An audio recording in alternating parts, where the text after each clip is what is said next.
نحمده ونصلي على رسوله الكريم أما بعد فأعوذ بالله من الشيطان الرجيم بسم الله الرحمن الرحيم। সম্মানিত দর্শকবৃন্দ, আজকে আমরা আলোচনা করব সততা সম্পর্কে। আল্লাহ পাক রব্বুল আলামিন কুরআনুল কারীমে সততা সম্পর্কে ইরশাদ করেন, বিসমিল্লাহির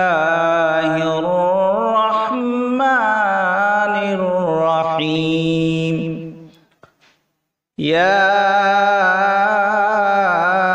আইয়ুহাল্লাযীনা আমানুত্তাকুল্লাহা ওয়া কুনু মা'আস সাদিকিন।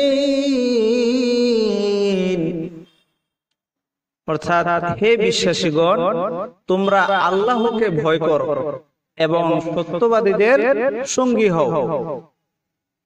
এখানে আল্লাহ পাক রব্বুল আলামিন বিশ্বাসীগণ বলতে মুসলমানদেরকে বুঝিয়েছেন যে তোমরা একমাত্র আল্লাহ পাক রব্বুল আলামিনকে ভয় করো এবং সত্যবাদীদের সঙ্গী হও।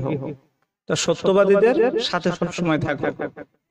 রাসূল পাক সাল্লাল্লাহু আলাইহি ওয়াসাল্লাম সততা সম্পর্কে হাদিস শরীফে ইরশাদ করেন, আন ইবনে মাসউদ রাদিয়াল্লাহু তাআলা আনিন নবী সাল্লাল্লাহু আলাইহি ওয়াসাল্লাম قال إن الصدق يهدي إلى البر وإن البر يهدي إلى الجنة وإن الرجل ليصدق حتى يكتب عند الله صديقا وإن الكذب يهدي إلى الفجور وإن الفجور يهدي إلى النار وإن الرجل ليكذب حتى يكتب عند الله كذابا متفق عليه।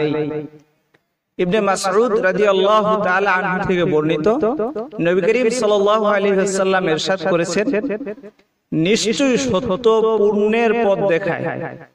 অর্থাৎ সত্য জিনিসটা পুণ্যের পথ দেখায়, ভালো কাজের পথ দেখায় এবং পুণ্য জান্নাতের দিকে নিয়ে যায়। ভালো কাজটা জান্নাতের দিকে নিয়ে যায়, অর্থাৎ ভালো কাজ হলো জান্নাতের কাজ। একজন মানুষ অবিরত সত্য বলতে থাকে, শেষ পর্যন্ত আল্লাহর কাছে তাকে খুব সত্যবাদী বলে লেখা হয়। অর্থাৎ যে ব্যক্তি সবসময় সত্য কথা বলে, আল্লাহর কাছে তার আমলনামায় সত্যবাদী বলে লেখা হয়। পক্ষান্তরে মিথ্যা পাপের পথ দেখায়। মিথ্যা বিষয়টা, মিথ্যা কথা, মিথ্যা আলাপ, এগুলো পাপের পথ দেখায় এবং পাপ জাহান্নামের দিকে নিয়ে যায়। অর্থাৎ পাপ কাজটাই হলো জাহান্নামের কাজ। একজন মানুষ সর্বদা মিথ্যা বলতে থাকে, শেষ অবধি আল্লাহর নিকট তাকে মহা মিথ্যাবাদী বলে লেখা হয়। অর্থাৎ সত্যের বিপরীত।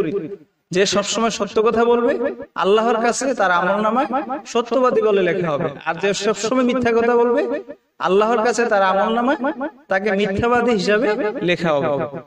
আল্লাহ পাক রব্বুল আলামিন আমাদের মুসলিম সমাজকে, সকলকে যেন সত্যবাদী হিসাবে কবুল করেন এবং সব সময় সর্বদা যত বিপদই হোক আমরা যেন সত্য কথা বলতে পারি, সত্যের উপর অভিযোগ থাকতে পারি।